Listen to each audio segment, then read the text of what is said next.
Okay, so we have a Whirlpool refrigerator, and the complaint was the ice is stuck in one piece. So what I found in this one, the ice maker was not able to find its position. It basically flips over and gives me the error code 23. That means the 3 means faulty motor, timeout after 30 seconds. And first number 2 means the harvesting cycle is off, and I'm not even able to flip it back up to the normal. But to get to this, you will need first to find your manual. I tried to find online, couldn't find it. Somebody, a good Samaritan, actually put it in a baggie underneath there. Usually they are into this plastic piece somewhere. You gotta take it off, but this one was just taped underneath here in a little baggie. But if you take this trim piece, usually you can find the diagnostic sheet. So to get into diagnostic on this one, you gotta press, let's see here. Anyway, I don't see it here. It's probably on the other side.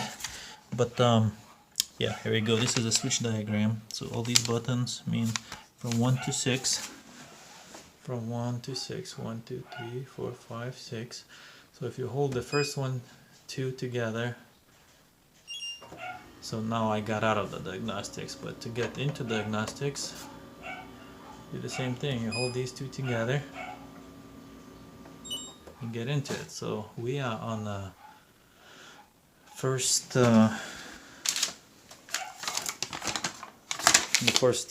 test. So here we got the test from 8 to 48.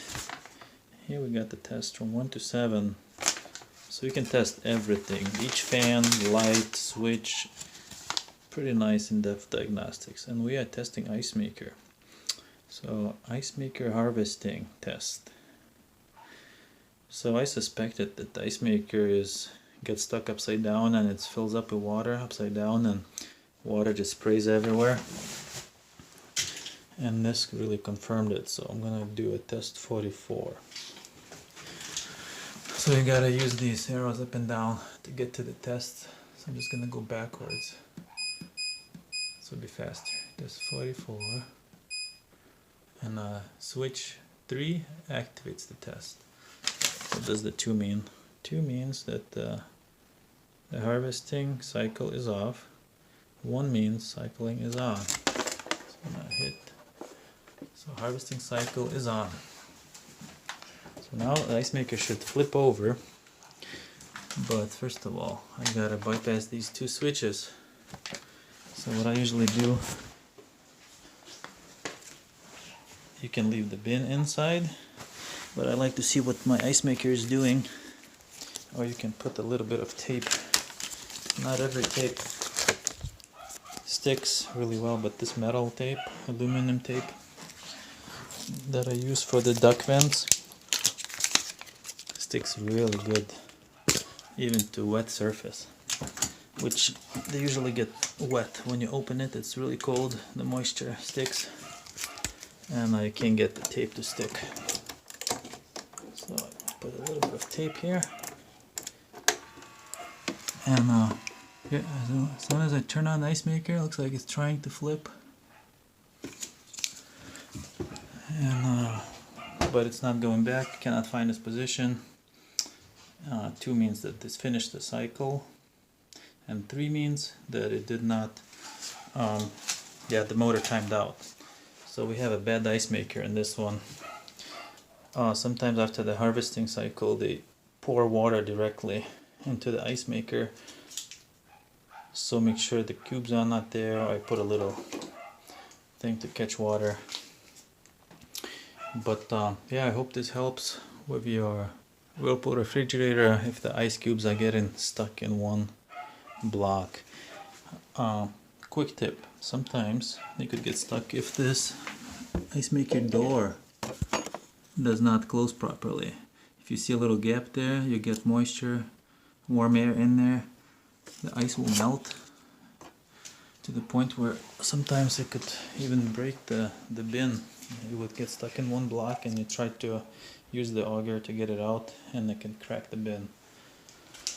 So especially if you're getting a dripping here, that you know your door is not closing properly. So that could be one thing. Could be just a cube stuck there. It happens like on occasion. So there's other issues that can happen, like frozen drain lines, but most of the common is ice maker breaking. So I'm just gonna have to take these screws out, and then I get a good access to the ice maker. Another thing I want to mention, what could happen is stuck water valve. On this one, it's actually, I think it's in the back, but anyway, if the water valve gets stuck, you can get like a overflow of water, so that's very possible. What could cause the fountain of ice or the water freezing into ice bin. So always run the test. Okay, I got the screws out. This thing just comes like that out. Get the on-off switch here, and I'll leave this hanging for now. But anyway, you can see the ice maker tray is upside down. Definitely not a good scenario. If it thinks that it's in a position and it starts dumping water, you'll get water all over the place.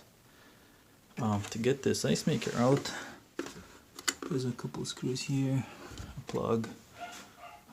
That's it. Should fix the issue. I have seen where this line gets frozen over. Still working on that issue, but yeah, sometimes it could be other issues why your cubes are in one block. But this one is just one of the easy fixes. And now you know how to run the test and how to test it. And now here's the model number for this fridge. I do have an account with Appliantology, and I could not find this manual in their database, and I was a little concerned. I can't run the test, but I was lucky that I found the manual on the fridge. Sometimes the techs just take the manual with them, or they put it in a different place. This guy put in a little baggie for me. So I really admire that, and I'm gonna try to continue this trend with leaving the manual with the appliance if the other tech has to work on it. I'm gonna come back with the ice maker, and gonna fix this thing. So good luck with your repairs. Getting out of that diagnostics. There you go.